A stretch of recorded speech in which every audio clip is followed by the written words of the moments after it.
Chapter 13. Free Throws and Foul Shots. Roy Brackett spent all of last period gym class the next day in the coach's locker room. He showered, shaved, and brushed his teeth as he prepared himself mentally for this, the big day. After drying off and slipping into a freshly washed uniform, he inspected himself in the mirror. One stray nose hair was protruding out of his left nostril. Wincing, he tugged it out, then splashed on a few strategic dabs of Old Spice cologne. Finally, he was ready. "Miss Honeywell, here I come, ready or not," he told his reflection. Newt Rockney couldn't have put it better. The last bell of the school day rang. Roy figured he had 10, maybe 12 minutes to make his move. He went to his locker and took out the basketball he'd brought from home, especially for this occasion. It was an old ball, and there was a date inscribed on it with a marking pen, along with the words 19 straight.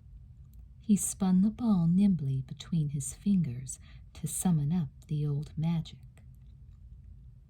Coach Goodenough and Coach Warren entered the locker room as Roy was on his way out. Goodenough made a face as he smelled Roy's cologne. Warren winked at Roy and whispered, "Go get him, Tiger." No one was out on the gym floor but Miss Honeywell, who was doing her daily stretches on a mat in the far corner. Roy made a point not to look at her. With cool deliberation, he strode directly to the free-throw line on the other side of the court and faced the basket there so that his back was turned to Miss Honeywell. He took a deep breath and bounced the ball once, then eyed the basket and sent a shot that arched gracefully through the hoop and swished the net. There was enough reverse spin on the ball when it hit the court that it bounced back toward Roy. Without having to move so much as one step from where he was standing, Roy neatly retrieved the ball and, with one fluid motion, shot it back at the basket. Once again it snapped through the netting and landed with enough backspin to end up in Roy's waiting hands. Like the most crucial cog in a machine, Roy pumped another flawless free throw, then still another. By his count, he was making his 17th straight shot when he heard Miss Honeywell coming up behind him. "Gosh, Roy, how do you do that?" "Practice," Roy answered, without missing a hitch in his clockwork shooting. 18. "It's amazing," Miss Honeywell said. 19, Roy replied, making another shot. He still hadn't looked at Miss Honeywell. "I beg your pardon?" she asked. 20, Roy said, connecting again. "What are you talking about?" 21. "Oh, I get it. 21 shots in a row, right?" 22. 22? 23. "Aha! 24's next, right?" Instead of taking his next shot, Roy held on to the ball, turned to face Miss Honeywell, and asked, "Wanna fuck?" "What?" Miss Honeywell gasped. Roy pumped another basket. 25. Did you say what I think you said? 26.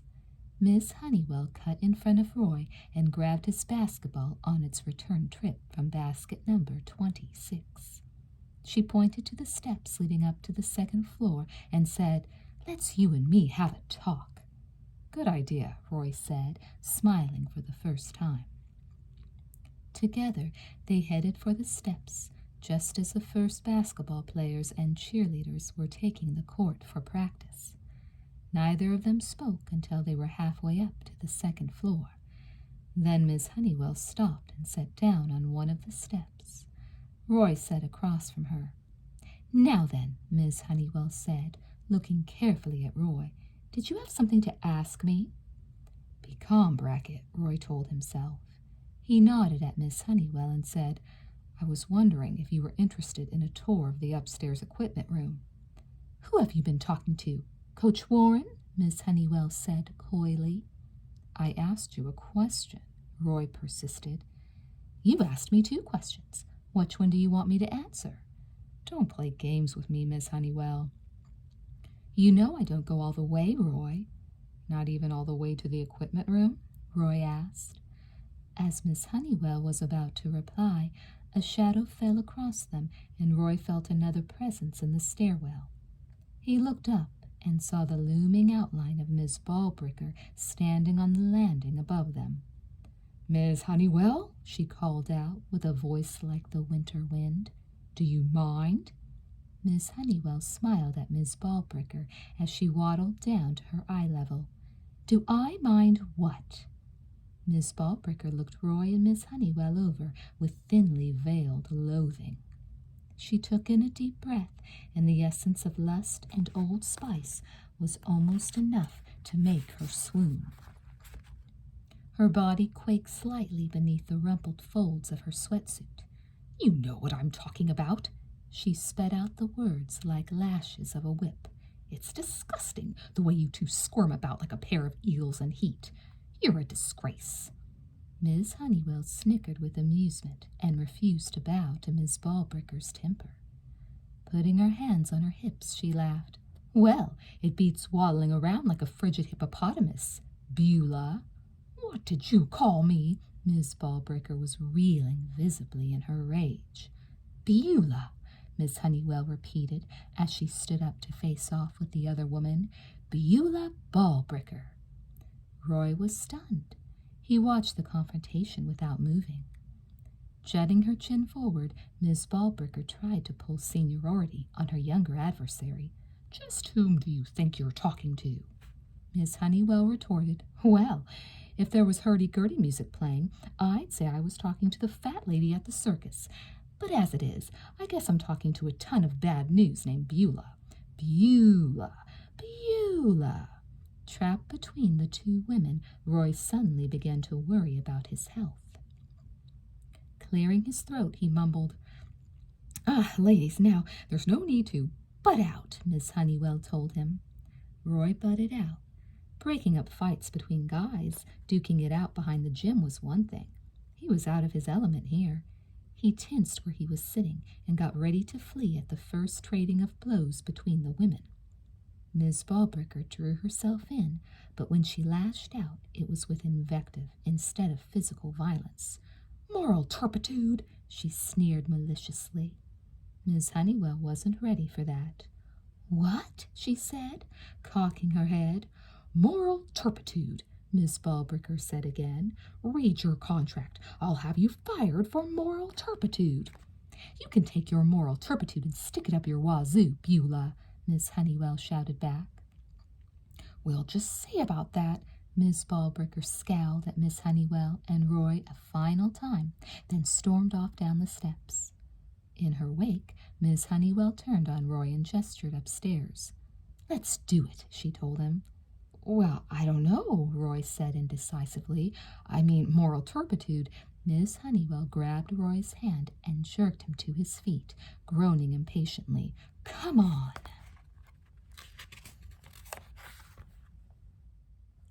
Chapter 14. Lassie Comes Home. Tim Cavanaugh was absent from school during the day, but he showed up briefly in the locker room as the boys were getting ready for basketball and football practice.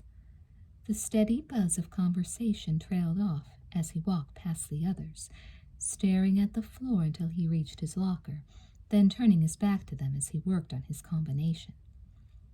Lowering his voice so that Tim couldn't hear him, Pee-wee looked over at Tommy, Billy, and Meat and said, "Did you see Kavanaugh's face?" "Yeah, we saw it," Tommy whispered. He nodded a greeting to Brian as he sat down with them to tie his shoes. Adjusting his shoulder pads, Meat told Brian, "Hey, you really worked him over, Schwartz." "What?" Brian glanced across the room and saw just enough of Tim's profile to notice the welts and bruises. "I didn't do that," he said insistently. "I hardly touched his face, and when I did, it was only rabbit punches. Nothing to make him end up looking like that." Tim opened his locker but didn't start to change. Instead, he took out his practice jerseys and then closed the door and snapped the lock. Crouched over on the bench, he just sat there a moment and stared at the floor. Brian saw the others watching Tim with concern. He finished tying his shoes, stood up awkwardly, and mumbled, "I'm really sorry, but I didn't think "You didn't do it," Billy told him. "What?" Brian said. "Then what happened to him?" Tommy slipped on his jersey, then told Brian. "It was his old man." "His father?" Brian said, incredulous. "You have to be kidding. Why?" Billy said, "Because he got in a fight with a Jew and lost." Brian was taken aback. He looked over at Tim, who was getting up from the bench in front of his locker and crossing the room to turn in his jerseys. Meat put a hand on Brian's shoulder. "It's not your fault, man." "Come on," Tommy said. "He'll be all right, Brian. He's been through it before." Brian shook his head. "You guys go ahead. I'll be out in a minute." As the others left to start practice, Brian went down the corridor connecting the boys' and Coach's locker rooms. Tim was just on his way out of Coach Goodenoug's office. Seeing Brian, he quickly turned his head and started off the other way. "Tim, wait. Forget it, man," Tim said, picking up his stride. "Leave me alone." "No way," Brian said. He broke into a run and intercepted Tim before he could slip out the side exit. "Look, I want to apologize for getting you in trouble." "I can get in trouble without your help, Schwartz," Tim said bitterly, refusing to look at Brian. "It's my problem. I'll work it out on my own, okay?" Tim reached for the door handle, but Brian blocked his way, then held his hand out. "Let's at least square things away between us, Tim. We're on the same side, all right? Don't rush me, Schwartz. I don't like being pushed into things." "All I want is a handshake," Brian said. He forced a grin. "You think I'm going to try to flip you or something?" Tim looked down at Brian's hand, then quickly shook it. "There, satisfied? Now move aside so I can get out of here." Brian stepped clear of the door and held it open for Tim. "I hope we can end up friends, Tim. I think we're going to have a lot of buddies in common. It'd be best for everyone." "Give me time, Schwartz," Tim said testily. "Sure," Brian said. "I understand." Tim shook his head. "You don't know half of it." Tim left through the door, and as Brian watched him pace angrily across campus to the parking lot, he wondered what the full story was behind Tim's home life. "You're going to be late for practice, Brian."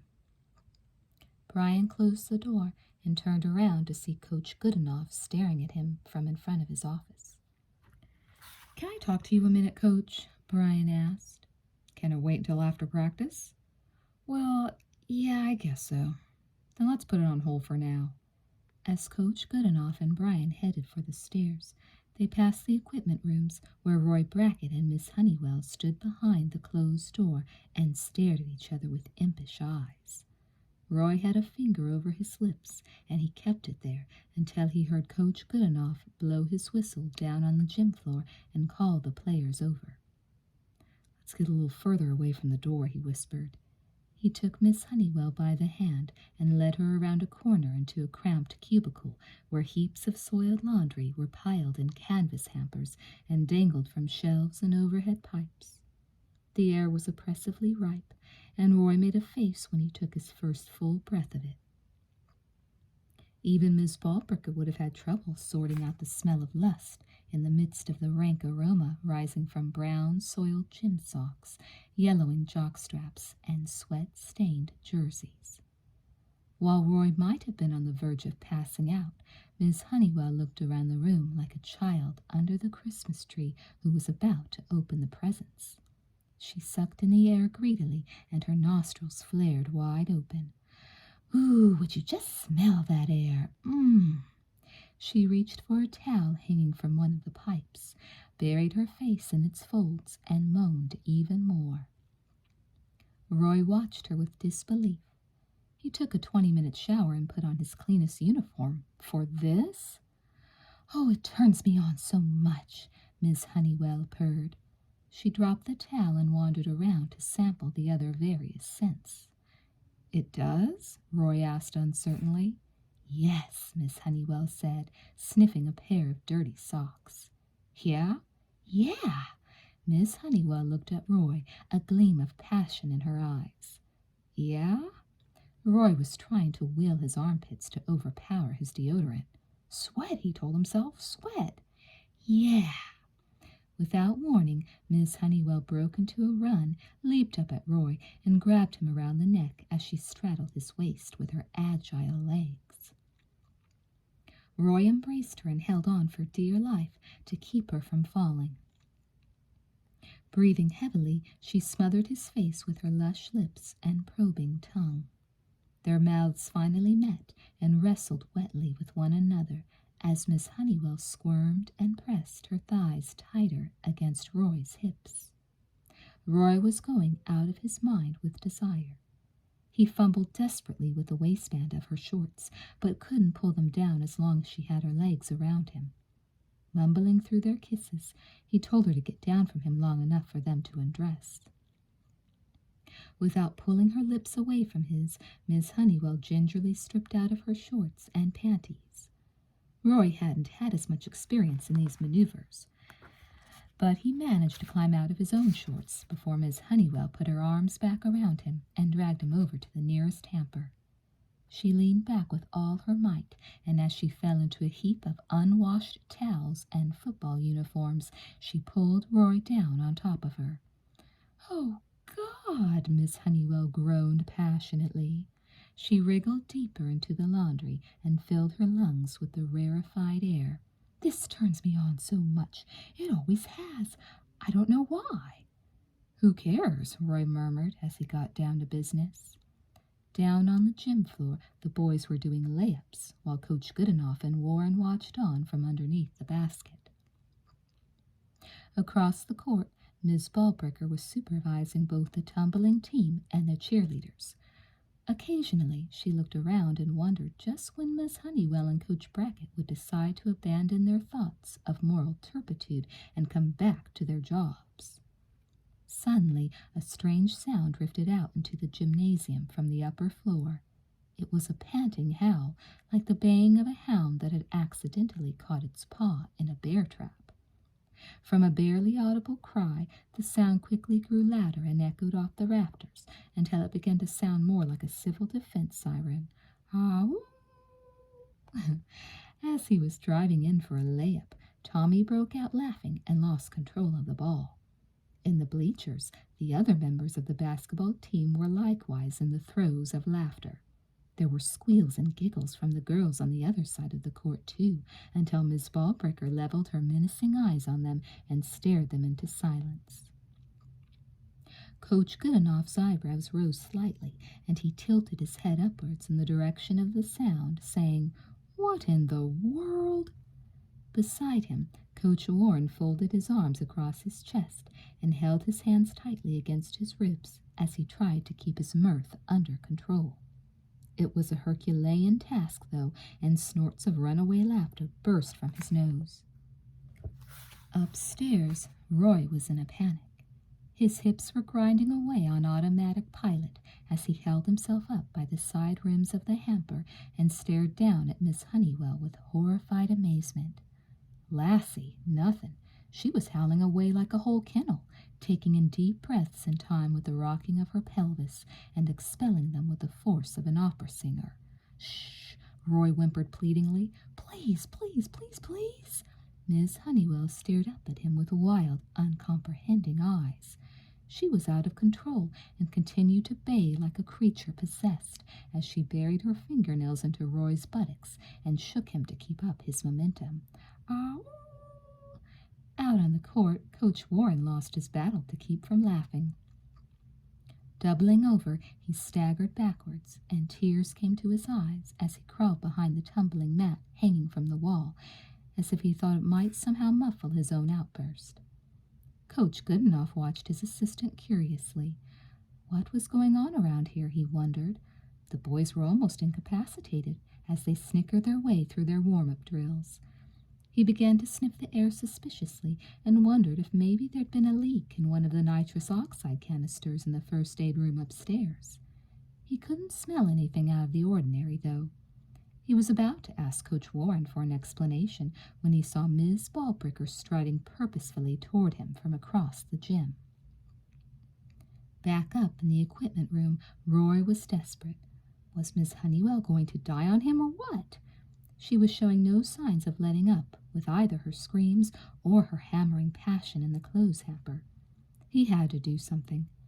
Managing to shift his weight enough to free one hand, he quickly grabbed a soiled sock from the hamper near Miss Honeywell's head and gagged her with it. Miss Honeywell stopped for a fraction of a second. Then, forced to breathe solely through her nose, she was swept up in another surge of lustful fervor, and the howling resumed, however faintly muffled. Miss Honeywell's rhythm increased, and Roy felt as if his skin was going to shake loose from his bones before this was over.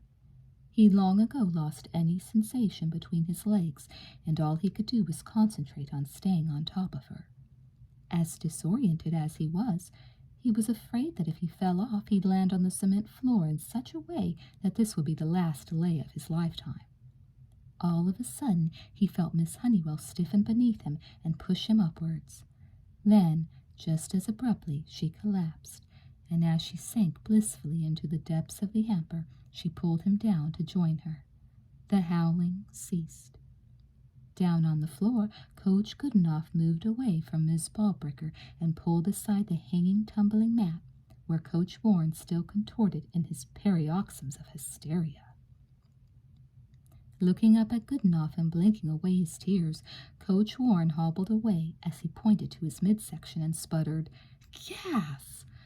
With the howling ended, Coach Goodenough went out to restore order among his players.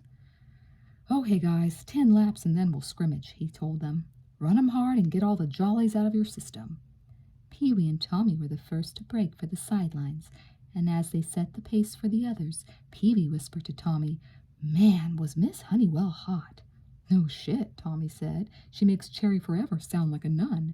"Yeah, and she isn't even faking." "Shit, no wonder she's #1 in your top 10. "Amen," Tommy said as they started up the steps. Roy was just on his way down, and he avoided the gazes of the players. "How's it going, Coach?" Tommy called out. "It's gone," Roy murmured. "I'll bet," Pee-wee said. Reaching the ground floor, Roy passed Coach Warren, who was collecting himself near the drinking fountain. Okay, Warren said, as he tried to keep a straight face. "I won't keep you in suspense any more. You really want to know why she's called Lassie?" Roy looked at Warren, and Warren broke out laughing again. Roy smirked back at him, and as he headed out into the gym, he felt Ms. Ballbreaker's eyes digging into him. He put his hands to his side and adjusted the waistband of his shorts. Boy, was his moral turpitude limp and aching. He came up to Coach Goodenough and offered an apologetic smile. "Sorry I'm late," he told the head coach. "Had a bad case of the runs. Hurt like hell. You probably heard me all the way out here." Coach Goodenough smiled stiffly and stared past Roy at Coach Warren, who was still having fits. "Must be catching," he said softly. "Beg your pardon?" Coach Goodenough looked at Roy and said, "I hope you haven't grown too attached to Angel Beach, Coach Brackett."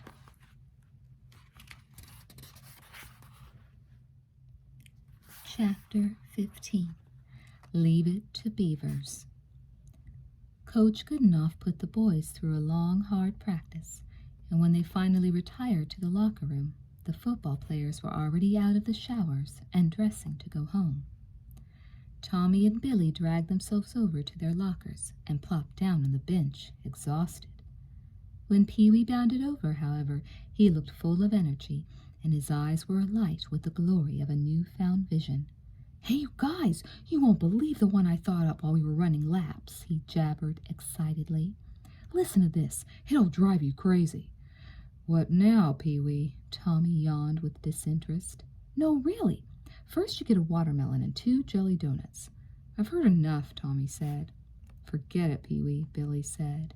Tommy told Billy, "I'm not taking a shower with him." Pee-wee waved them off like hopeless cases, went into the equipment cage, and climbed up onto one of the shelves to take up his position, scouting the gym floor below. Billy saw Mickey over by the mirror, inspecting his bruised face. He called out, "Hey, Jarvis, you and Kavanaugh look like a pair of bookends." "How about that?" Mickey said. "You guys ought to try it yourself. Turns the ladies on. Makes them think they're Florence Nightingale or something." "They all want to put you to bed and make you better?" Tommy jeered. "Nah, mostly they like to kiss it and make it better instead." "How charming," Tommy said. "I suppose you tell him you got kicked in the nuts too, right?" "Old Tommy," Mickey said, combing his hair. "That's an old one. Olden but golden, rotten but not forgotten." "Hey, Mickey," Billy said, "we're going on a beaver shoot right quick here. Want to come along?" Mickey pocketed his comb and shook his head. "I got things to do." "I hope you aren't thinking of taking any long rides in your truck," Tommy said. "You really shouldn't lower yourself to brawling with that redneck riffraff, you know." Mickey grinned and cracked his knuckles. "They sure got some real badasses out there, that's for sure." Meat loomed up behind Mickey and jabbed him lightly in the ribs. He assured Billy and Tommy, "Don't worry, Tuparello's on the job. If this twerp goes out there again, I'll work him over. He'll think Porky's his mama when I finish with him." Mickey grinned even wider and swatted Meat's hands away. "Yeah, I'd have to be some kind of idiot to mess with those shit-kickers again, right?" "Attaboy, Mickey," Billy said. "Now you're talking some sense." There was a sudden clatter behind them as Pee-wee leaped to the floor and barreled out of the equipment cage, yelling, "They're going in! Let's hit it!" Tommy put his fist to his mouth and pretended he was blowing a trumpet.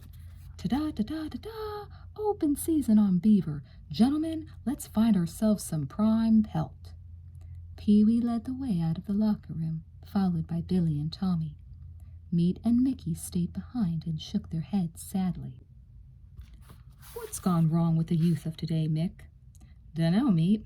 When I was a kid, you wanted to see some pussy, there'd always be someone to show you theirs for the price of a malted. Ah, the days, the days. They just slip right by." Turning serious, Meat said, "You know, Mickey, I meant what I said about keeping an eye on you. Don't make me look bad by slipping out to Porky's again here." "What do you take me for, Meat? Some kind of stubborn, rock-headed redneck?" "Just don't," Meat warned again. "Now, let's go hit the deadbeat. See if we can't scare up some pussy for the price of a malted." By the time Meat and Mickey were out of the locker room, Pee-wee, Tommy, and Billy had already traversed the underground obstacle course leading to their voyeur's chamber adjacent to the girls' showers. They took up their positions and cleared the peepholes. "Jesus Christ!" Tommy whispered hoarsely as he took in his first eyeful. "It's the mother lode!" "I've never seen so much wool," Billy moaned softly. "You could knit a sweater." "This must be the largest beaver shoot in the history of Florida," Tommy hissed. On the other side of the wall, the entire cheerleading squad and half the tumbling team were assembled under the shower heads. They talked to one another while they lathered themselves with soap and rinsed themselves off. Pee-wee was in heaven. He'd been hoping for a glimpse of Miss Honeywell, but there was more than enough sheer quantity here to make up for her no-show. This was incredible. Forget the watermelon and jelly donuts. This was a dream come true. It was the next best thing to his fantasy of being invisible. Hubba hubba. When were they going to start washing themselves down there? Come on, girls, touch it already, for crying out loud. Suddenly Pee-wee's view was cut off. Someone was taking a shower directly in front of his peephole. Someone with a lot of flesh. Damn it, Pee-wee swore under his breath as he clawed futilely at the wall. What's wrong? Tommy whispered. It's Blubber McNeil, Pee-wee seethed. I can't see anything, damn it. Be quiet, Billy whispered to him. As Blubber shifted from foot to foot, Pee-wee caught teasing glimpses of the other girls. They're starting to leave, shit! Pee-wee abandoned his post and tried to move in on Tommy's peephole. Tommy shoved him aside. Hey, beat it, midget. But I'm missing it, Pee-wee wailed. Would you shut up, Billy snapped, and stay on your own damn side? Oh, man. Pee-wee crawled back to his hole and looked back through it.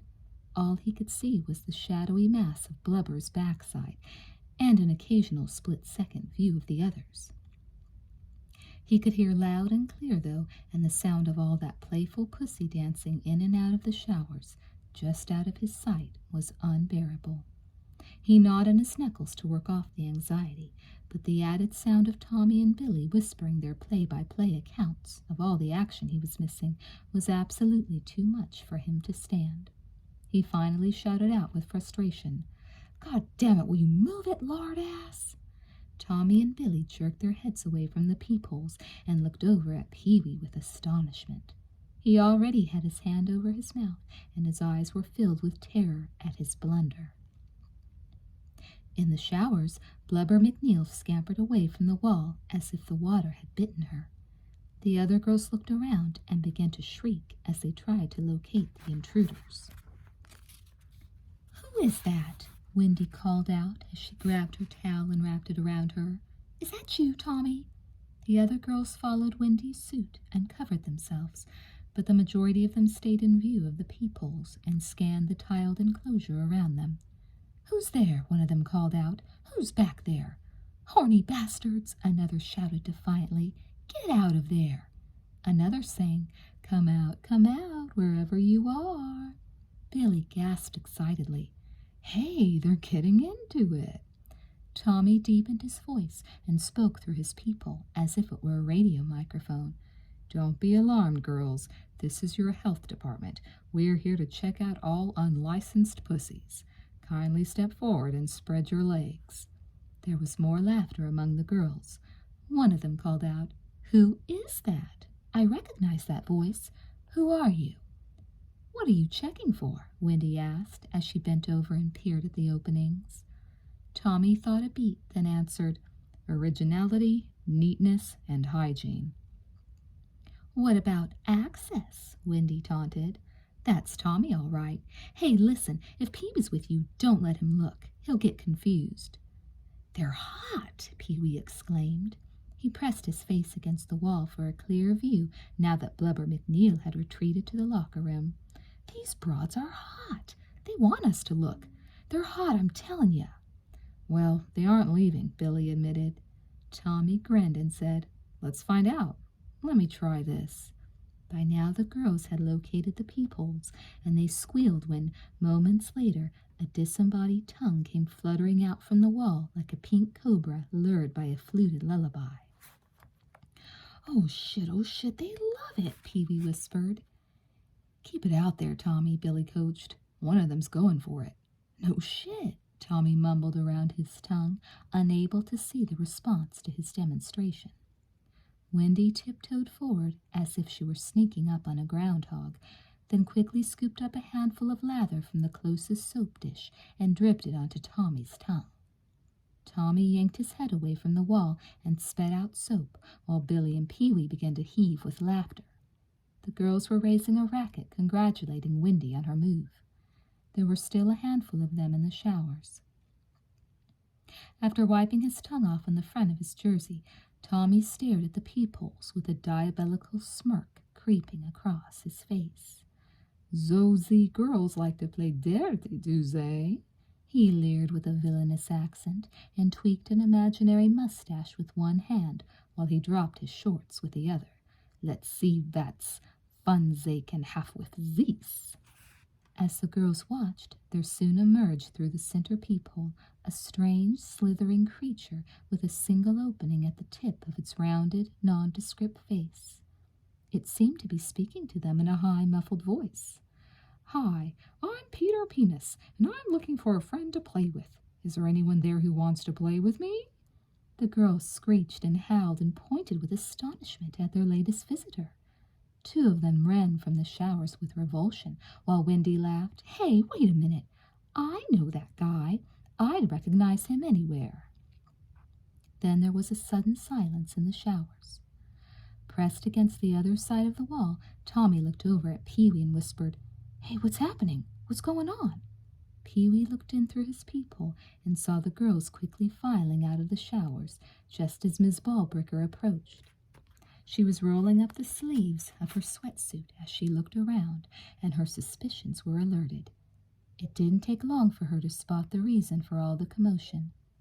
When her eyes fell on the protruding knob of flesh, she froze in place while she consulted with her senses to make certain they hadn't left her.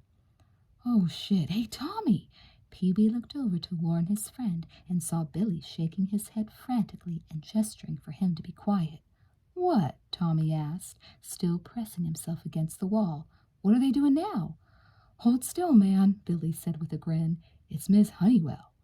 "Aw, man, you're shitting me," Tommy said. He squirmed in place as he felt himself filling out the tight diameter of the peephole. "No, man," Billy whispered insistently as he peered at Miss Ballbricker. "She's coming for it." "She is?" "Oh, yeah," Pee-wee joined in, catching on. "She's drooling, too. Man, she is hot." "Hold on, Tommy," Billy said. "She's coming in for a landing." "Are you kidding?" Tommy was going wild with both fear and ecstasy. Miss Honeywell, and Nev Firaxis 3 years running, and she was about to take him in. God, this was too much. He was throbbing, ready to explode through the hole the minute she touched him.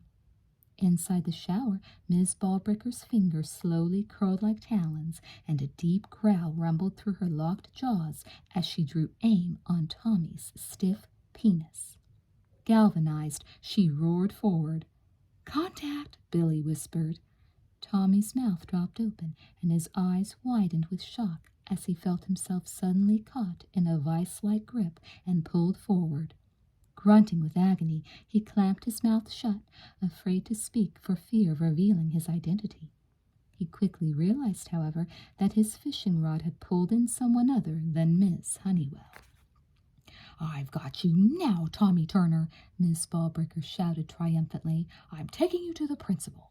She was tugging on him as if she thought she could pull the rest of him out through the peephole. "This broad is really hot," Pee-wee cheered Tommy on. Billy stood up and patted Tommy on the back. "Hang in there, buddy." Pee-wee joined Billy and they started away.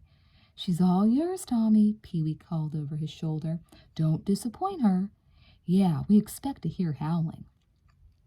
They abandoned Tommy, who was grimacing with pain as he played tug-of-war with Miss Ballbricker, who continued to shout with righteous fury. "This is it for you, Tommy Turner. When Mr. Carter sees this, I'll be rid of you once and for all, you young degenerate upstart." Tears were coming to Tommy's eyes as he strained against the wall and writhed with the agony of his strange captivity. He was sure that his only chance of freedom would come at the expense of his most treasured possession. "Don't break off," he whimpered pathetically, close to blacking out. His prayers were suddenly answered as he shrank enough to slip free of Miss Ballbricker's tenacious hold. Falling away from the wall, he landed on the cold floor and crab-walked into the shadows as he saw Miss Ballbricker's face block out the light coming through the peephole that had come so close to being his doom. "I know it's you in there," Miss Ballbricker bellowed. "You won't get away from me." Tommy drew up his pants and scrambled from the open space to the safety of the crawl space. He knew that this would be the end of the short-lived Beaver Underground. He could only hope it wouldn't be the end of Tommy Turner's career at Angel Beach High. Chapter 16. The grown-ups talk sex with dignity. Miss Ballbricker's berserk rage might have propelled her through the shower wall in pursuit of the culprits on the other side. But before she could make her first lunge against the tiles, Miss Honeywell rushed into the shower. "What in the world are you doing, Beulah?" she cried out, and grabbed Miss Ballbricker by the shoulder. The interruption was enough to bring the elder instructor to her senses, to a degree. Whirling around, she glared at Miss Honeywell, babbling, "It's your doing, you little trollop. What? Are you out of your mind? Here you are, talking to walls and almost foaming at the mouth, and you, moral turpitude!" Miss Ballbricker warned her associate with a menacing wag of her finger. "It was you and your depravities that drove them to this.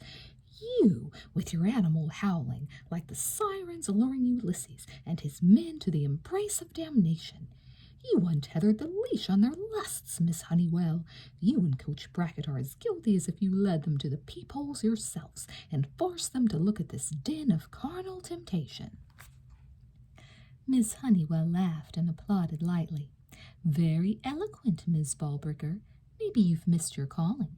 If you only made sense, you might have a 'I'll deal with you later,'" Miss Ballbricker interrupted, pushing Miss Honeywell aside and charging through the locker room. "First, I have to track down those perverse little vermin before they crawl into the woodwork." As Miss Ballbricker stormed from the locker room, Miss Honeywell looked at the girls, who were drying themselves off. "Do any of you know what's gotten into her?" The girls looked at one another innocently. Wendy shrugged and said, "Gee, no, Miss Honeywell." Phyllis snickered. "I think she saw a bug or something in the shower." "Yeah," Wendy said. "That was probably it. I think it was a cockroach. Right, girls?" The girls broke up. Phyllis shook her head and said, "I don't know. It might have been a woodpecker." "It sure didn't look like it was made out of wood to me," Wendy said. "I bet it was the same thing we heard up in the equipment room during practice." "Maybe we'll have the place fumigated to get rid of them," Phyllis said. Okay, Miss Honeywell said. "I get the picture. Now, do you know who was responsible? For what happened in here, that is." Wendy shook her head, and the other girls replied with similar gestures. "I just know it wasn't meat," Phyllis said. "The peephole was too small." "Yeah, meat would need a whole window," Wendy laughed. Miss Honeywell left the locker room and looked around for Miss Ballbricker, but she had already left the corridor and was on her way to the boys' locker room on the other side of the gym. There were still a few basketball players taking showers when Miss Ballbricker burst through the door to their locker room in search of the boys she knew had been responsible for the incident on the other side of the building. "Miss Ballbricker!" Frank Bell cried out with alarm. He scurried from the showers and clutched for his towel. Another of the players cupped his hands over his crotch and turned his back to her as he retreated to a corner. "Where are they?" Miss Ballbricker demanded, her eyes darting back and forth. "I know they've got to be here somewhere." Brian was almost finished dressing. He looked up nonchalantly from the sink where he was brushing his teeth and asked, "And who is it you're looking for, Miss Ballbricker?" "Tommy Turner, for one," she said. She went over to the row of toilets and began pushing doors open. "I'm sure he has some accomplices in this, too." When she pushed open the door to the last stall, she recoiled slightly. Joey Patterson, the team's second-string guard, dropped a magazine into the toilet and fumbled to pull his pants up. "Hold it right there, young man," Miss Ballbricker shouted. Joey had been stroking himself to the inspiration of Playboy's Miss October, and Miss Ballbricker's interruption came too late for him to reverse the course of his loins. The best he could do was turn to one side and launch a full troop of seamen into the toilet, away from the torrid gaze of Miss Ballbricker. "My God!" Miss Ballbricker moaned, backing away from the stall. "It's a plague, an epidemic." "Jesus!" Joey groaned with humiliation, sagging against the wall to recover from the draining ordeal. "Damned!" Miss Ballbricker wailed as she turned away from Joey and began to search the lockers. "The whole student body is damned, fallen prey to lust. Has no one been spared?" As Joey slammed the door to his stall shut and tried to salvage his drenched magazine, Brian watched Miss Ballbricker with amusement. "Anything we can help you with, ma'am?" he asked her innocently. Miss Ballbricker drew herself up and trained her malicious gaze on Brian. "Tommy Turner," she said. "Where is he? I want him now." "Thomas? He left some time ago, I'm afraid," Brian said.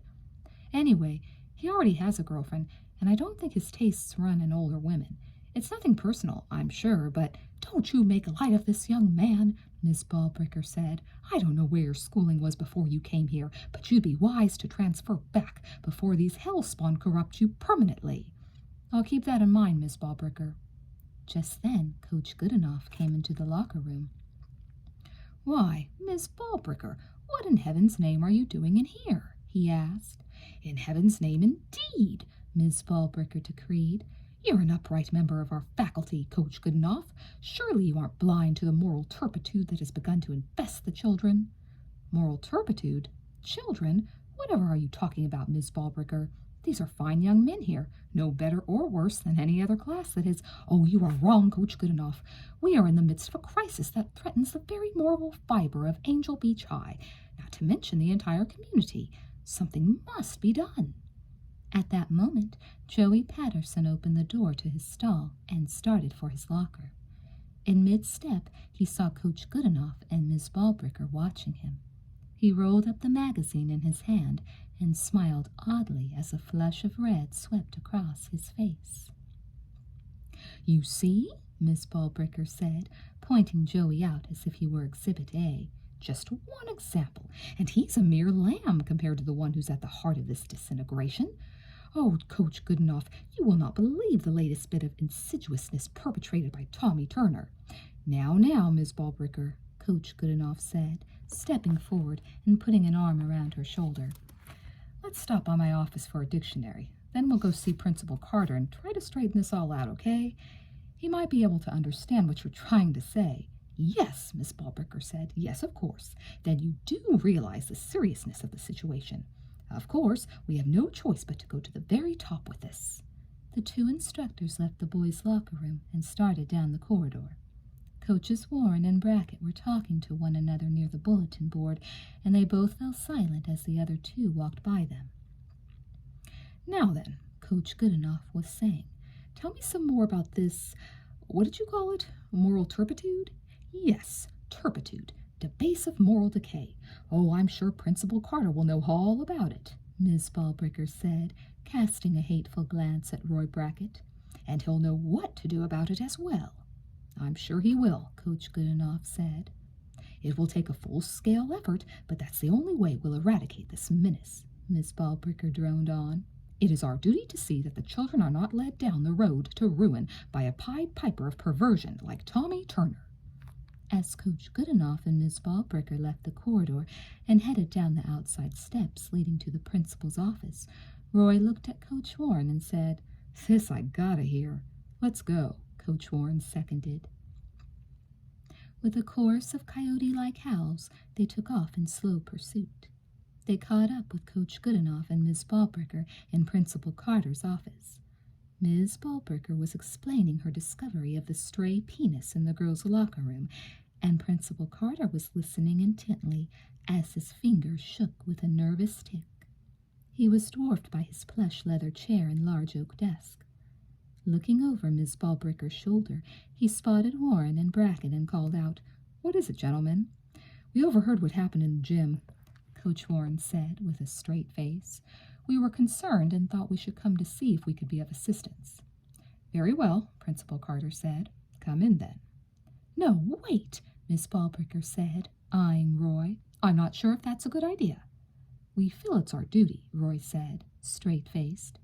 "But of course," Principal Carter agreed, and he motioned for Warren and Brackett to take seats next to Coach Goodenough. "Now then, Miss Ballbricker, what do you suggest we do about this incident? It should be no problem finding out how the boys found their way to the girls' shower, but I don't see that there's any real proof as to who's responsible." Miss Ballbricker smiled exultantly. She had regained her composure, and when she spoke it was with calm directness.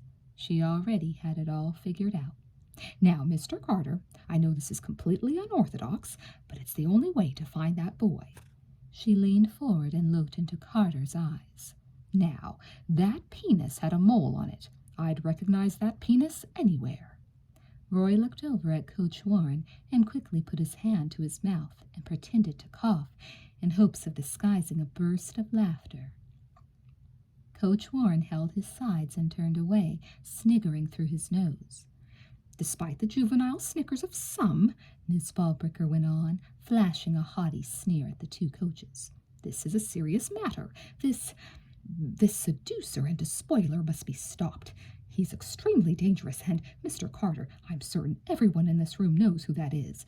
He's a contemptible little pervert who's been— Miss Ballbricker, Principal Carter interrupted. The shakes were spreading from his fingers up his arms. He swallowed hard and licked his lips. Well, I'm sorry, Miss Ballbricker said, but I've got him now, and I'm not going to let him slip through my fingers again. This time it was Coach Goodenough that had to suppress his laughter. Roy and Coach Warren had by now pieced together what had happened in the girls' shower, and they, too, struggled to keep themselves from cracking up further. Undaunted, Miss Ballbricker continued to outline her battle plan. All I'm asking is that you give me 5 boys for a few minutes. The coaches can be present, Tommy Turner and any 4 boys you see fit to choose. Arrange this, and we can put a stop to this menace. And it is a menace. 5 boys in the nude? Carter exclaimed. His whole body was trembling now, and his eyes bulged in their sockets as he stared at Miss Ballbricker. A police lineup so you can identify his tallywhacker? He looked at the coaches pleadingly. Can we call it a tallywhacker? Penis is just so personal. The coaches looked like the 3 wise men after one of them had found out he was bringing laughing gas to the manger instead of frankincense. With their mouths closed tight to hold back their laughter, the only outlet was their eyes, where tears of mirth were rolling freely down their faces. Coach Goodenough managed somehow to shrug his shoulders at Principal Carter, as if to say, why not? Miss Ballbricker, blinded by the fervor of her mission, ignored her ridiculers and suggested to Carter, we can put hoods over the boys' heads to avoid embarrassment. Listen, we have to do it, as distasteful as it is. I know it's Tommy Turner, and that tallywhacker had a mole. That mole is the key to it. Principal Carter seemed at death's door, trying to maintain an appearance of dignity. His frail body was rocking with spasms, and as he spoke, the words came out high and strident. Miss Ballbricker, you have to recognize the difficulty of such a request. I'd like to apprehend this young man myself, but can you imagine what the Board of Education would say if I were to grant you a lineup of naked young men so that you could examine their private parts for an incriminating mole? But, Mr. Carter, Miss Ballbricker beseeched, raising her voice over the torrent of uncontrolled laughter from the other side of the room. Coach Goodenough had turned away from the others and was trying to stare at the wall to bring himself back in line. Coach Warren was rocking in his seat and slapping his knee with abandon as he made gurgling noises like a parrot being strangled. Roy was even more far gone. The hilarity was turning him to jello, and he began to slip out of his chair. Desperately, he raised his hand and sputtered pathetically, I think I have a way out of this, Mr. Carter. We call the police and we have them send over one of their sketch artists. He was on his knees now, reaching out for the edge of Carter's desk like a drowning man. Miss Ballbricker can give a description, and we can put up wanted posters all over school. Roy slumped to the floor, his sides aching. He laid on his back and grabbed at the cuffs of Coach Warren's pants. Have you seen this prick? Report immediately to Beulah Ballbricker. Do not attempt to apprehend this prick, as it is armed and dangerous. It was last seen in the vicinity of the girls' locker room. Principal Carter could finally hold himself back no more. Pounding his tiny fists on his desktop, he convulsed with high-pitched, gulping laughs that seemed like mutant hiccups. He looked up helplessly at Miss Ballbricker and moved his jaw, but he was unable to speak. He finally gave up trying, pushed away from the desk, and swiveled his chair around in circles, giving himself fully to the moment. Ms. Ballbricker looked from the principal over at the coaches. Coach Goodenough was lightly beating his head against the wall, while Coach Warren fell off his chair and landed next to Roy Brackett, who was fighting his way up from the carpet like a man caught in quicksand. All three of them were laughing so hard they seemed in pain. "It's too late," she murmured. "They've all been contaminated." Chapter 17. The Aftermath. When Pee-wee went on a scouting patrol after school the next day, it came as no surprise to him that the entrance to the Beaver Underground was boarded up and locked from inside. He went back to the locker room to report the news. "Well, that's that," he said glumly as he opened his locker. "Now we'll never have a chance to see Miss Honeywell in the raw." "Just another of life's cruel blows, Pee-wee," Billy said. "Of course, you could always try to get her alone in the equipment room like Coach Brackett did. Just be sure to bring a muzzle." "I'm sure," Pee-wee said. "What do you think I am, a bondage freak?" "Listen, anybody who gets fired up about screwing watermelons and jelly donuts definitely qualifies as a bondage freak." "Who said anything about screwing watermelons or jelly donuts, huh?" Pee-wee demanded as he pulled off his shirt and began putting on his jersey. "You guys weren't interested in hearing me out, so how would you know what I was talking about?" "What else do you ever talk about besides getting laid, Pee-wee?" Billy taunted. "Huh? You gonna try to tell us you stick 2 jelly donuts on either end of a watermelon and you've got a radio antenna that picks up Cuba? That it?" Pee-wee turned his back on Billy and started putting on his sneakers. He called out across the room to Tommy, who was sitting blankly before his locker, still wearing his school clothes. "Hey, Tommy, you still hurting?" "What do you think?" Tommy groaned, leaning over and pressing his palms against his afflicted groin. "Jesus, she was yanking on it like she was pulling taffy. I thought it was going to come off." Billy said, "Hey, Pee-wee, maybe we should have let you stick yours through instead of Tommy. You might have been able to pick up a few more inches." "Nah," Tommy managed to say with a grin. "Pee-wee's pecker wouldn't have been long enough to fit through in the first place." "Hey, you guys, give me a break," Pee-wee said. "I was going to let you all in on a great way of getting back at Miss Ballbricker, but if you're all going to be such a pack of jerks, then forget it." "Oh, yeah?" Tommy said. "Let me guess. You take 2 watermelons and 1 jelly donut and—" "I said forget it," Pee-wee said. He grabbed a basketball and dribbled it on the floor to drown out Tommy's insult. "Okay," Billy shouted. "Let's have it." Pee-wee shook his head and dribbled neatly between his legs, whistling to himself. Tommy stuck his foot out and kicked the ball away from Pee-wee, then quickly said, "All right, Pee-wee, we're all sorry for giving you a hard time. Now, do you have a legit way we can get even with Miss Ballbricker?" Pee-wee looked at the others. "No more dick jokes?"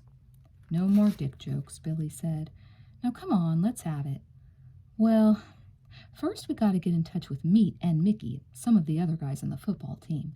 They don't have practice after school tomorrow, so they'll have to get things started while we're tied up here. But if all else goes well, we could all be ready to spring it during the bonfire." "Spring what?" Billy asked. Pee-wee grinned diabolically. "You're interested then?" "Yeah," Tommy said. "Let's hear it."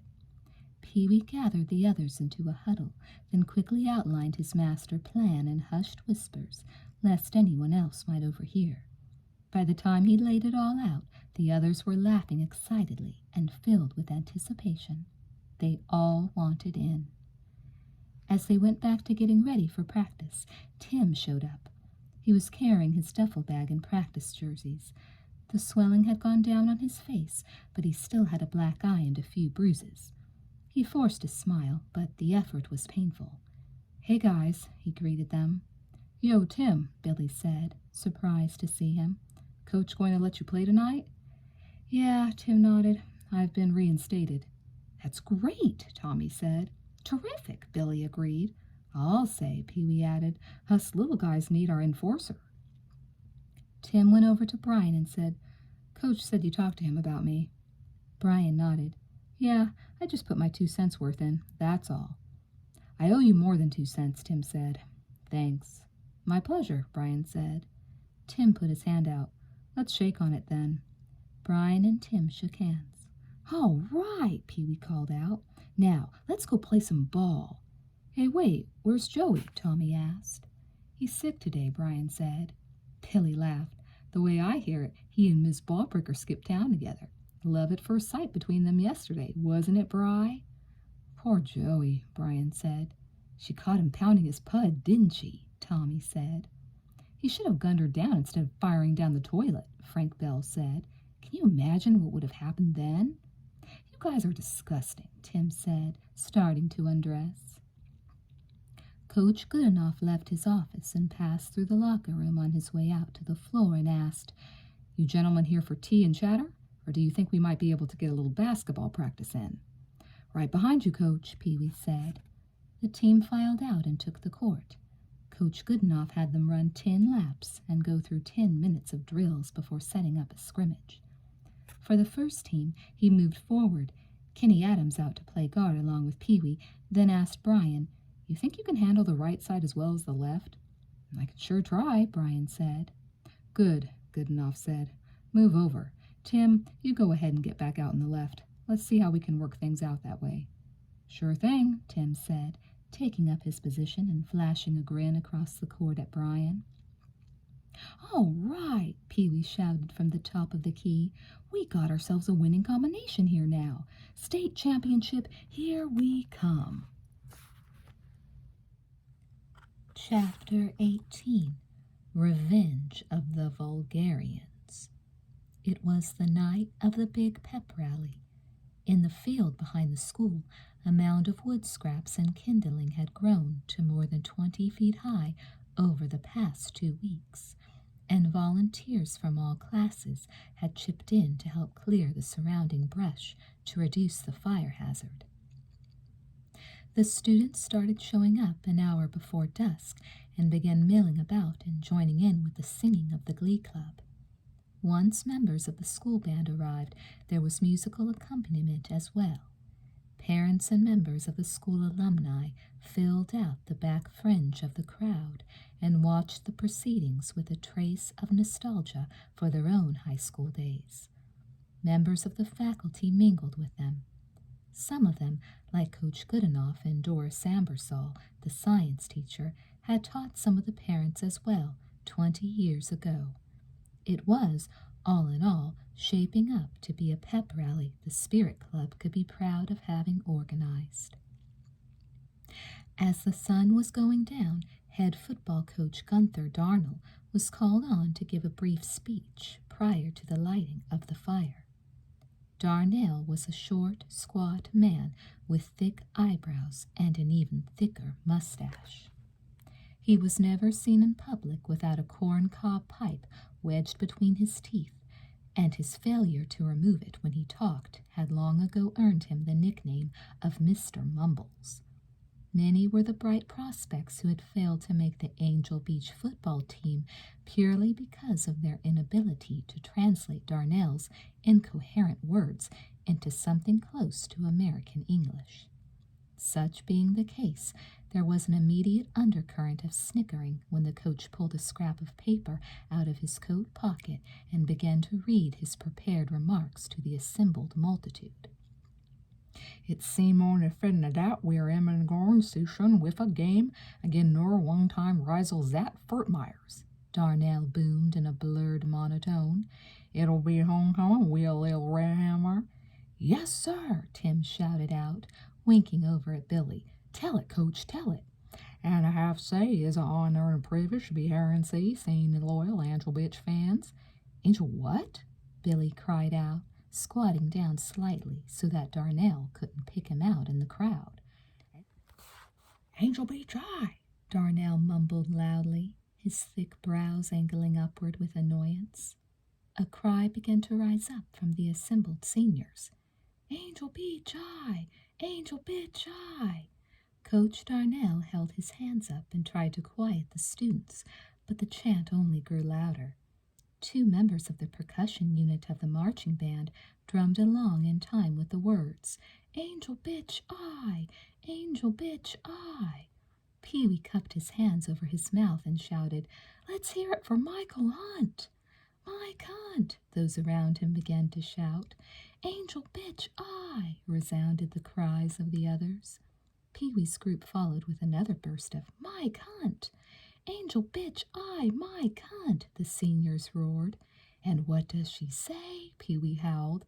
"Let's be friends!" Wendy shouted back at him.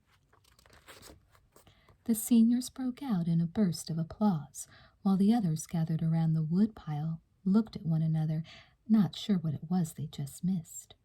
Coach Darnell stood fuming, hands on hips, as he waited for the seniors to fall quiet.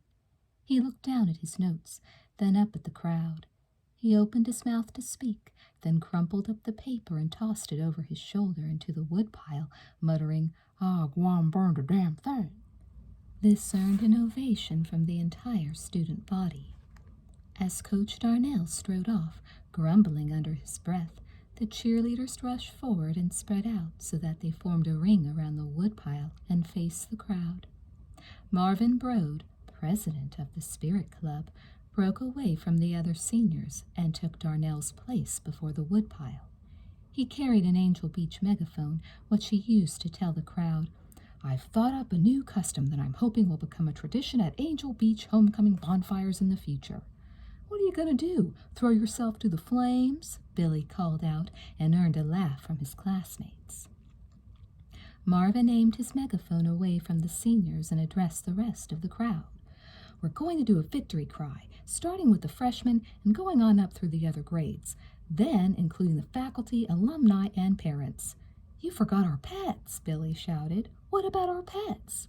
"Billy McCarty, shut up," Marvin bellowed through the megaphone, then continued. "Okay, now whichever group has the loudest victory cry gets to light the fire." Billy and Pee-wee cued all the other seniors, and on a count of 3, they shouted in unison, "Oh, wow!" Disgusted, Marvin lowered his megaphone and pointed in the direction of the freshmen. Around him, the cheerleaders flashed their pom-poms and shouted, "VICTORY! That's the freshman battle cry!" "VICTORY! That's the freshman battle cry!" came the unified roar of the first-year students. As the cheerleaders were prompting the sophomores, Billy and Pee-wee knelt down and opened the duffel bags they brought with them and started passing around rolls of toilet paper to the seniors around them. "VICTORY! That's the sophomore battle cry!" the sophomores screamed valiantly. While the juniors were getting ready for their turn, a car engine started up out at the far edge of the field. A few eyes turned in the direction of the sound, where Mickey's pickup suddenly appeared from behind a small grove of trees. In the back of the truck was an old battered outhouse, surrounded by Tommy, Tim, Meat, and Frank Bell. As the pickup bounced over the rugged terrain toward the woodpile, the seniors held the outhouse in place to keep it from tilting over. "VICTORY! That's the junior battle cry!" the juniors shouted wildly. Before the cheerleaders had a chance to raise the victory cry for the seniors, Mickey sent them scurrying out of his way as he drove through a clearing made by his fellow classmates and pulled to a stop in front of the woodpile. Those in back of the truck led the other seniors in a prearranged cry of, "Wipe Fort Myers, do or die, that's the senior battle cry." In rapid succession, 24 rolls of toilet paper took to the air, trailing out white streamers as they landed on the woodpile. Pee-wee's toss hit Marvin Brode squarely on the head and forced the Spirit Club president to drop his megaphone as he reeled backward, more from the surprise than the force of the blow. As the cheerleaders came back to spur the faculty, parents, and alumni in their victory cries, the boys piled out of the truck and carefully removed the outhouse, then muscled it up to the top of the woodpile, where they stood it upright and unfurled a banner across its top that read, "Wipe Fort Myers." because the wood was stacked so haphazardly, the going was slow for the last few steps of the enterprise, and the cheerleaders played for time by leading the crowd in a few school songs. Finally, Tommy climbed down from the top of the woodpile. In the growing darkness, few people saw the length of thin wire he was feeding out behind him. "Okay," Marvin called out through the megaphone, obviously annoyed at the intrusion to his planned festivities. "I've consulted with the cheerleaders, and according to their feedback, the most spirited group here tonight is—" He paused while one of the band members played a quick drum roll, then banged a cymbal. "The sophomores!" The sophomore class let up a self-congratulatory cheer as the other factions good-naturedly booed the results. "Recount, recount," Pee-wee shouted. "What about our pets?" Billy cried. "Yeah," Tommy laughed out loud. "Where's Lassie?" Miss Honeywell was standing next to Roy Brackett with the rest of the faculty, and she blushed as the seniors let out a chorus of coyote howls. "Smart-asses," she whispered to Roy. "They're just jealous," Roy told her. Ms. Ballbricker was attending the rally as well, and she was standing next to Elmer Hutchings, the head of the Board of Education. Nodding toward the seniors, she murmured to Elmer, "You see? They're depraved, the whole lot of them. Can there be any doubt about it?" Elmer puffed contentedly on his cigar, then took it from his mouth and said, "I wonder where they managed to find an outhouse. Very resourceful." He was smiling. Ms. Ballbricker was livid. "Don't tell me you approve. It's an outrage, Mr. Hutchings, and an outrage. Something has to be done with them." "Come June, I think we'll graduate them," Mr. Hutchings said, taking another puff on his cigar. "That will get them out of your hair once and for all, I should think." "Unbelievable," Ms. Ballbricker said. She shook her head to herself as she walked away from Mr. Hutchings and began to look for another sympathetic ear. By now the sun had dipped from view, and Marvin carefully rolled up an issue of the Angel Beach Daily News and handed it to the president of the sophomore class, Sylvia Endora, a bone-thin girl wearing a Sunday dress with the school colors, maroon and maize. Marvin lit the tip of the rolled newspaper, and Sylvia cringed and giggled as she watched the flame grow. "Okay, do it," Marvin told her. He pointed to the periphery of the woodpile where wads of newspaper had been crammed in amidst the kindling. Sylvia ignited one edge of the huge stack, then hurried a few feet down and tossed the makeshift torch onto the heap a little higher up. All of the wood was dry, and the fire quickly spread and was cheered on by the surrounding multitude. There were loud pops and long hisses as smoke rose thickly upward, and the increasing heat of the blaze forced the cheerleaders away from the edges. Standing in the front row of seniors, Tommy kept a close eye on the outhouse and waited for the fire to bathe it fully with its warm, flickering light. Pee-wee edged through his classmates, tugged at Tommy's coat sleeve, and whispered, "Hey, man, what are you waiting for?" "I'm just about ready," Tommy whispered back, and he secured his grip on the length of wire in his hand. He was rotating his wrist in such a way as to draw in the slack. Finally, the wire was taut and stretched up in a straight line from his hand to the doorknob of the outhouse. Tommy moved his hand forward and reeled in a little more slack, then muttered, "Now!" With a sharp tug, Tommy jerked his arm back, and, some 50-odd feet away, the outhouse door sprang open atop the bonfire. A gasp went up from the crowd, while a knowing few broke out into a fitful roar of laughter. Hanging from the back of the outhouse door was the stuffed effigy of a woman in a bloated sweatsuit. Over each of the two grossly exaggerated breasts were large painted bees. The arms of the figure were bound together at the wrists so that the stuffed gloves substituting for hands were dangling in front of the woman's crotch. Fitted in between the hands was a long length of pink garden hose that reached all the way from her hands to a knothole in the back wall of the outhouse. The effigy's face was a carved pumpkin with an expression of perverted glee. Sprouting out of the side of the pumpkin head was a round wooden sign, painted white to look like a speech balloon in a comic book. On the sign, in letters large enough to be read by all, was the word "Gotcha." The isolated laughter spread throughout the senior class, then gradually gave way to a chanting that became loud enough to have won the Spirit Award. Beulah! Beulah! Beulah! As the bonfire swelled, the effigy swayed back and forth with the wavering of the outhouse door and dramatized the obscenity of the figure's strange relationship with the hose. Ms. Ballbricker watched the spectacle, frozen with disbelief.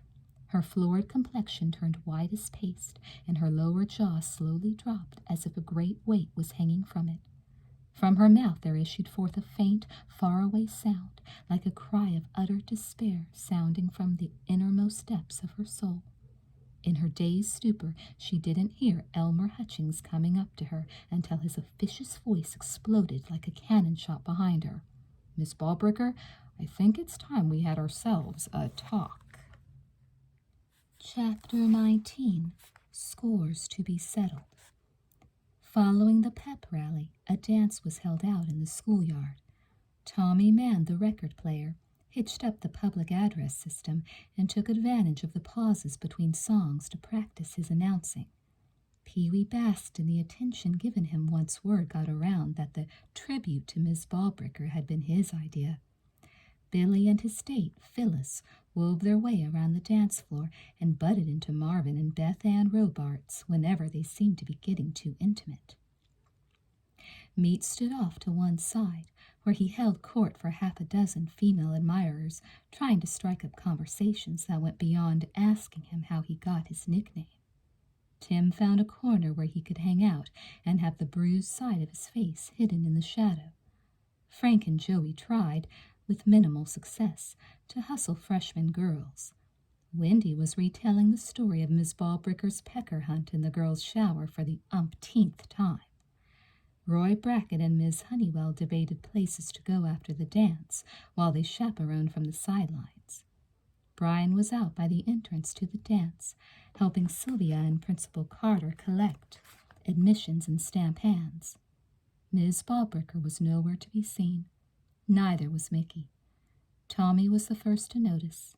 He scanned the crowd from the elevated platform where he was spinning records, thinking he might have overlooked him. But it was clear that Mickey wasn't there. When the song on the turntable finished playing, Tommy called out over the intercom, "Mickey Jarvis, where are you? Mickey, please show yourself." Out on the dance floor, Billy parted from Phyllis and looked around, then shouted at Meat, "Hey, I thought you were going to keep an eye on him." Meat gestured to the girls gathered around him, then shrugged his shoulders as if no other explanation need be given. "He gave me the slip," he yelled back lamely. "Oh shit, that's just great," Tommy said, before realizing his words were still being broadcasted over the public address system. He put on another record, then jumped down to ground level and rushed over to join Billy. Pee-wee caught up with him on the way. "Hell, I was so caught up with everything else I lost track of him," Pee-wee said. "I haven't seen him since we unloaded the outhouse. That was hours ago." Joey came over and told Tommy, "I saw Mickey take off just after the fire started up. What's the big deal?" "Which way was he headed? Toward the swamps?" Tommy asked. "Yeah, but what—" "Damn," Billy swore. "Should we go out there?" Tommy said. Billy shook his head. "No point. It's too late now." Pee-wee said, "His brother's still out keeping an eye on the fire, I think. Maybe I should go let him know." "Good idea," Tommy said. "Hell, I can't believe that moron. What's his problem anyway?" "You know as well as I do. It's that fucking redneck complex of his. He thinks that he's proven something by getting his ass stomped and coming back for more." There were sounds of a commotion near the entrance to the dance. Before any of the others had a chance to see what was going on, Tim had bolted out from the shadows and was pushing his way past them. "What the hey?" Pee-wee cried out. A few yards from the entrance to the dance, Old Man Kavanaugh's motorcycle lay on the grass where he had crash-parked it. He was on his feet, uninjured. Having lured Brian away from the admissions table, Kavanaugh was circling around the youth, occasionally taking a lazy swat at him while he drunkenly sang an old anti-Semitic ditty. "Louie Hyme, Abe Sam, we're the boys who eat no ham." Brian kept turning around to keep Kavanaugh in front of him. He was crouched over in boxing position and slapped away the older man's hand whenever it shot out at him. He had a few red welts on his face from the times when Kavanaugh's swipes had first caught him off guard. "You get a kick out of this sort of thing, don't you?" Brian told Kavanaugh bitterly. "Oh, so you've got a big Jew mouth to go with your big Jew nose," Kavanaugh snorted contemptuously as he moved in closer toward Brian. "You're a big man as long as you're kicking the crap out of kids with that sneaky Jap stuff. Why don't you try some of that on me, Jew boy? I ate Japs for breakfast in the war, Jew boy. What'd your old man do in the war, Jew boy? He get himself a tan in them Jew ovens in Germany? Done on this side, Adolf. Turn me over. That what your daddy said, huh, Jew boy?" Brian's jaw stiffened and he edged forward. He bent his fingers at the knuckles and carefully plotted his next move. He was afraid, but tried not to let it show. Before Brian and Kavanaugh clashed, Tim broke through the crowd and rushed between them, telling his father firmly, "Get out of here." Kavanaugh stopped his circling and stared back at his son. He flexed his fists. "If you weren't such a whining snot-nose, I wouldn't have to be here," he whispered lethally. "Now get out of my way." "No," Tim said. He held his ground and reached behind himself to push Brian back. Kavanaugh stared at his son with a slow rage boiling to the surface inside him. "Just who do you think you're talking to, boy?" "Trash," Tim replied calmly. "I'm talking to nothing but pure trash." "That's no way to talk to your pa," Kavanaugh said coldly. "I wish you hadn't said that." Tim had his own hands closed into fists now. "You don't know how humiliating it is for me to have people know you're my pa." Kavanaugh's fists burst forward, opening up so he could catch his son across his face with the back of his hand. Tim jerked back from the waist up, but held his ground. Taking a deep breath, he refused to feel his face where he'd been struck. "Be sure you're finished," he warned his father, "because this is the last time you'll ever lay a hand on me." "We'll see about that." Kavanaugh charged his son, throwing a vicious flurry of punches. Tim warded off half of them, but enough found their mark to send him staggering backward against the outer wall of the cafeteria. Before he could regain his balance, Kavanaugh was on him, grabbing him by the throat. Principal Carter, trembling with terror, stepped forward to intervene and was promptly knocked to the ground by a fierce backhand swat. Kavanaugh paid no attention to the fallen man, though. He brought his fingers back to his son's throat and began choking him as he shouted, "You got any more smart talk, boy?" Tim's nose was bleeding, and he was gagging for air when someone came up behind his father and locked his hand around Kavanaugh's right arm. It was Ted Jarvis, and he snapped Kavanaugh around so fast that the older man lost his grip on his son's throat. Ted followed up with a pummeling right hook that crumpled Kavanaugh onto the grass. As Kavanaugh tried to struggle back to his feet, Jarvis brought his toe up under the older man's chin, then straightened his leg with enough force that Kavanaugh ended up on his back. Ted stepped forward and leaned over the man with both fists clenched. "All right, Kavanaugh," he said harshly, "I can take you in right now, and you'll get 1 to 3 for felonious assault. Meanwhile, I'll be glad to finish this, strictly off the record." "No," Tim called out from behind Ted. "Just let him go. I'm not afraid of him. I won't be going back to him either." "Are you sure?" Ted asked, stepping back from Kavanaugh. Tim nodded and walked up to his father, who was slowly getting back on his feet. "Don't you ever come near me again," Tim warned him. "If you do, I swear I'll kill you." Standing up, Kavanaugh cradled his jaw in his hand, then managed a grin. "I'll make a man out of you yet, boy." Tim spat at his father's feet. "If being a man means being like you, I'd rather be dead." Kavanaugh started for his son again. This time it was Roy Brackett who intervened. He came up behind the older man and quickly pinned his arm behind his back. "I'm putting you under a peace bond, Mr. Kavanaugh," Roy advised him. "If you come near your boy again, I'll have you arrested." Meat took a step forward and placed himself in front of Tim. He stared at Kavanaugh, rolling up his sleeves as he warned, "Besides, you'll have to go through all of us to get to him." Roy let go of Kavanaugh, and the older man let his wrathful eyes pass over the entire crowd before finally resting them on Ted Jarvis. "I'll be seeing you again." Ted replied, I'll be looking forward to it, slime." Kavanaugh let the insult ride. He backed away from the crowd until he reached his motorcycle. He pulled it up, straddled the saddle, and kicked over the engine. Revving the engine, he let out the throttle, and the rear tire sped up a long strip of lawn as he wheeled across the grounds. Then he brought down the front end and sped off through the parking lot. As Pee-wee and Tommy helped Principal Carter to his feet, Roy waved toward the vacated dance floor and shouted to the crowd, "Okay, everybody, as you were. Get back out there and dance, all right?" Brian went over to Tim, who was dabbing at his nose with a handkerchief. Tim grinned and snickered. "Damn nose always seems to be the first thing to go on me in a fight." "Are you all right?" Tim nodded. "Except for my face, I'm fine. I think I've settled some things that needed settling for a long time." Billy joined them, saying, "Look, Tim, we'll come up with places for you to stay as long as you need." Tim looked at his friends. They were all drifting over. Pee-wee, Billy, Meat, Frank Bell. They all crowded around each other, suddenly at a loss for words. Coach Brackett finally stepped in, laughing. "Okay, boys, if you're going to kiss each other, let's get it done and over with. Otherwise, there's ladies back on the dance floor waiting for partners." They returned to the dance, but Tommy only had a chance to play 2 more records before there was another disruption, this time coming from the back entrance to the patio area near the student parking lot. Mickey Jarvis careened off several underclassmen and chaperones pushing his way into the crowd. He managed to stagger as far as the refreshment table before collapsing and raising a chorus of screams from the girls around him. Ted rushed to his brother's side and reached him at the same time as Coach Brackett and Mickey's circle of friends. "Damn you, Mickey," Billy said when he saw how badly he'd been worked over this time. "Knock the fucker's tooth out," Mickey boasted with a sick, giddy laugh before he closed his eyes and went limp. Ted crouched down next to his brother while Coach Brackett inspected him for injuries. "Mickey, it's Ted. Can you hear me?" "Should see how he looks, man," Mickey murmured deliriously. "Got his tooth, Ted. Fucked him up real good." "Yeah, you sure as hell did, I bet," Ted said angrily. He asked Roy, "What do you think?